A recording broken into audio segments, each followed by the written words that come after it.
बिस्मिल्लाहिर्रहमानिर्रहीम बोलते कालम के साथ मैं आमिर रज़ा ख़ान। और बहुत शोर है कल से कि पाकिस्तान, सऊदी अरब और तुर्किया जो है उनका इत्तेहाद बन गया और ये एक ग्रेटर इस्लामी इत्तेहाद इसको कहना चाहिए। अभी ये इस्लामिक नेटो की तरफ तो ना जाएं, लेकिन ये ग्रेटर इस्लामिक इत्तेहाद ज़रूर है, क्योंकि तीन बड़े इस्लामी मुल्क जो हैं, जो कि फ़ौजी क़ुव्वत भी हैं, इक़्तिसादी क़ुव्वत भी हैं, मुआशी क़ुव्वत भी हैं और जो है इनमें मज़हब भी जो है वो नुमायाँ है। ख़ुद जो हैं हमारे तैयब अर्दवान जो हैं वो भी हाफ़िज़ कुरान हैं और बहुत अच्छी तिलावत करते हैं। फिर मोहम्मद बिन सलमान तो ख़ादिम हरमैन शरीफ़ैन, फिर पाकिस्तान की तरफ से वज़ीर आज़म शहबाज शरीफ और हाफ़िज़ आसिम मुनीर। मैंने हाफ़िज़ आसिम मुनीर सिर्फ इसलिए बताया कि ये भी हाफ़िज़ कुरान है। तो इस वक्त ये एक ऐसा तीन कोनों वाला जो है इस्लामी ब्लॉक बना है, जिसमें आने वाले दिनों में मज़ीद ममालिक भी शामिल हो सकते हैं और वो भी इस्लामी ममालिक शामिल होंगे, तब जाकर कहीं इसकी बात होगी जो कि नेटो के बारे में होगी। लेकिन सबसे ज़्यादा खौफ जो है जो इस इस्लामी ब्लॉक के से ख़ाइफ़ हैं, उनको लिए ये खौफ है कि ये तीनों मिलकर एक बड़ी क़ुव्वत बन गए हैं। एक ऐसा ग्रेटर इस्लामी ब्लॉक बन गया है। वैसे ग्रेटर इसराइल वालों को तो बहुत मायूसी हुई होगी, क्योंकि वो तो ग्रेटर इसराइल बनाने निकले थे। उससे पहले पहले अल्लाह पाक ने मक्का मुकरमा जैसे शहर में, जिसको बलदुल अमीन कहा गया है कुरान पाक में, जिसकी कसम खाई गई है, उस शहर में एक ऐसा एग्रीमेंट करा दिया जो कि आने वाले दिनों में या आने वाले वक्त में इस्लामी दुनिया के लिए एक मुहाफ़िज़ के तौर पर सामने आएगा। लेकिन ये मुहाफ़िज़ जो हैं, इनकी अपनी अस्करी और फ़ौजी क़ुव्वत कितनी है, ये वो बहुत अहम सवाल है जो कल से बहुत सारे लोगों ने पूछा कि जी क्या कर लेंगे और क्या हो सकता है। तो ये मैं बता दूँ कि ये तीनों बड़ी अस्करी इस्लामी क़ुव्वतें हैं। पाकिस्तान एक एटमी क़ुव्वत है और दुनिया इस्लाम का वाहिद एटमी मुल्क है, और उसमें जो है इससे कोई इनकार भी नहीं है कि ये पाकिस्तान एक बड़ी अस्करी क़ुव्वत भी रखता है। आलमी रैंकिंग में पाकिस्तान जो है उसको एक तरफ रखते हुए ये बता दूँ कि पाकिस्तान में तकरीबन 9,43,000 के करीब जो है फ़ौजी मौजूद हैं, यानी वो मैन फोर्स जो कि पाकिस्तान की अस्करी, सही मानों में अस्करी क़ुव्वत है। हमारे वो जवान जो हर वक्त वतन और इस्लाम पर जान देने के लिए तैयार रहते हैं, उनकी तादाद कुल मिलाकर वो सारी फोर्सेस को मिलाकर 9,43,000 है। अब आ जाए तुर्किया की तरफ तो उसकी 3,55,000 है। अब आ जाए सऊदी अरब की तरफ तो 2,82,000 मैन पावर यानी फ़ौज रखते हैं। तो ये मिलकर जो हैं एक बहुत बड़ी फ़ोर्स को तश्कील देते हुए नज़र आते हैं। यानी ये 17-18 लाख की फ़ौज है, जो कि हर वक्त इस्लाम और अपने वतन और मुसलमानों के तहफ़्फ़ुज़ के लिए मौजूद रहेगी। और वाहिद इस्लामी ताकत मैंने जिस तरह से बताया आपको कि वो पाकिस्तान है। और दूसरा आ जाए फ़ज़ाई क़ुव्वत की तरफ, तो पाकिस्तान के पास तकरीबन 1,369 जहाज़ मौजूद हैं। JF-17 thunder block 3, block 4 Pakistan ख़ुद बनाता है, और पाकिस्तान ने ये अब इसको फ़रोख्त करना भी शुरू कर दिया है।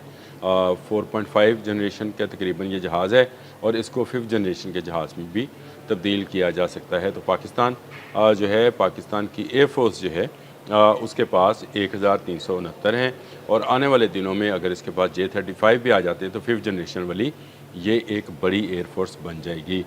तुर्की की बात करें तो उसके पास तकरीबन 1,000 से ज़ायद जहाज़ हैं। कान प्रोजेक्ट पर वो काम कर रहे हैं। F-35 वो अमेरिका से ले रहे हैं। कान उनका 5th जनरेशन का जहाज़ है। इसमें पाकिस्तान भी उनकी मदद कर रहा है, और ये जहाज़ जो है आने वाले दिनों में आपको फ़िज़ाओं में नज़र आएगा। इसकी इब्तदाई या प्रोटोटाइप जो इसकी थी, वो तो लोगों ने इसकी परवाज़ देखी ही है, लेकिन अब ये अपना इंजन भी इसका बना रहे हैं ताकि इसकी मुहताजी से भी निकलें। इसके साथ साथ इनकी F-35 के हवाले से भी, यानी 5th जनरेशन का ये जहाज़ भी यहाँ पर आ जाएगा। और इसके बाद आ जाएँ सऊदी अरब की तरफ, तो सऊदी अरब के पास 914 तकरीबन 1,000 जहाज़ उसके पास भी मौजूद हैं, जिनमें सारे का सारा फ्लीट जो है जदीद अमेरिकन जहाज़ों पर मुश्तमिल है। इसमें एयर टू एयर फ्यूलिंग वाले जहाज़ भी मौजूद हैं, वॉक्स जैसे जहाज़ भी मौजूद हैं, और उनके पास जदीद तरीन तमाम इक्विपमेंट और जहाज़ जो कि अमेरिकन और नेटो का है, वो इनके पास मौजूद है। नेटो से मैंने इसलिए बताया कि इनके पास सिर्फ ये नहीं है कि अमेरिकन ही जहाज़ हैं, इनके पास यूरोपियन जहाज़ भी मौजूद हैं। और इस तरह से ये फ़ज़ाई ताकत जो है आप इसका अंदाज़ा करें कि ये 3-3.5 हज़ार जहाज़ों पर मुश्तमिल फ़ज़ाई ताकत बनती है। और ये जो मुसल्लस बनती है इसमें ये अपने पूरे ख़त्ते को किस तरह से उसकी सिक्योरिटी फ़राहम कर सकते हैं। अब अगर आ जाएँ ज़मीनी काय की तरफ, तो जदीद तरीन पाकिस्तान भी टैंक्स रखता है जिनकी तादाद 2627 तकरीबन मैं बता रहा हूँ। एग्जैक्ट फिगर्स नहीं बताए जा सकते, ना बताने चाहिए और ना ही बताए जाते हैं, लेकिन ये कमो बेश इसी तरह से चलती हैं। 2200 जो हैं टैंक्स जो हैं तुर्की के पास मौजूद हैं और 840 के तकरीबन टैंक्स जो हैं ये सऊदी अरब के पास मौजूद हैं। पाकिस्तान के पास 117 फ्रिगेट मौजूद हैं, 6 आबदोज़ें हैं, 2 मज़ीद आई हैं, 8 आबदोज़ें हैं। और पाकिस्तान जो है अपनी आबदोज़ें भी हंगूर टाइप की आबदोज़ें जो हैं वो पाकिस्तान बना रहे, हाँ 3 आई थी, 3 अब हमारे यहाँ बन रही है। तो इस तरह ये टेक्नोलॉजी ट्रांसफ़र जो है, जिस तरह JF-17 थंडर की टेक्नोलॉजी ट्रांसफ़र हुई थी, उसी तरह हंगूर क्लास आबदोज़ों की टेक्नोलॉजी ट्रांसफ़र भी हुई। आबदोज़ों के हवाले से तुर्किया ज़रा आगे है, उसके पास 12 आबदोज़ें हैं, लेकिन बहुत जल्द हम उसको भी कर लेंगे। तो मिल मिलाकर ये आबदोज़ें काफ़ी बन जाएंगी। और 180 उसके पास बहरी क़ुव्वत के जहाज़ जो हैं वो मौजूद हैं। 29 जो हैं सऊदी अरब के पास जहाज़ मौजूद हैं, आबदोज़ उसके पास कोई नहीं है, लेकिन हमारी और तुर्किया की आबदोज़ें भी इसी की आबदोज़ें हैं। और पाकिस्तान के मतलब मैंने जिस तरह से बताया था कि इसके पास 170 के करीब कहा जाता है कि 170 के करीब एटमी वॉरहेड मौजूद हैं। तो इस तरह ये एक ब्लॉक, बड़ा ब्लॉक जो है अस्करी ब्लॉक, ये तरतीब पाया है और इसको मक्का में इस पे एग्रीमेंट पर दस्तखत हुए हैं। बहुत ही खुशाइंद है, एक ऐसा फ़ौजी अस्करी इत्तेहाद जो एक दूसरे की हिफाजत के लिए बनाया गया है। और अल्लाह करेगा इंशाअल्लाह आने वाले दिनों में मज़ीद मुस्लिम ममालिक भी इसमें शामिल होते चले जाएंगे।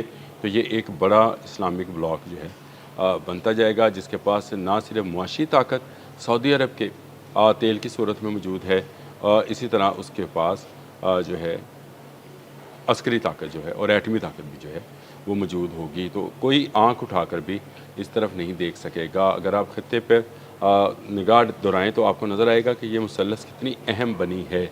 और इससे जो है हमारे दुश्मनों को, जो कि भारत जैसे दुश्मन भी हैं जहाँ पर आग लगी पड़ी है। अगर आप कल भी मैंने ये बात की थी, आज दोबारा करने जा रहा हूँ कि भारत में अगर आप आज तज़ियाकारों को सुने तो उनके आहो बका और वबेला जो है वो कान फाड़ देने वाला है।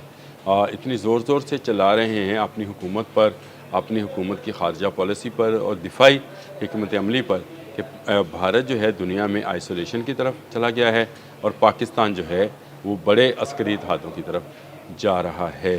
ये एक बड़ी खुशाइन बात है। OIC का सरबराह सऊदी अरब और नेटो का रुकन तुर्किया और एटमी पावर पाकिस्तान, तो एक ऐसा कम्बो बना है जिसकी तरफ आंख उठाकर जो देखेगा उसकी आंख निकाल ली जाएगी। अब तक के लिए इतना ही। अल्लाह।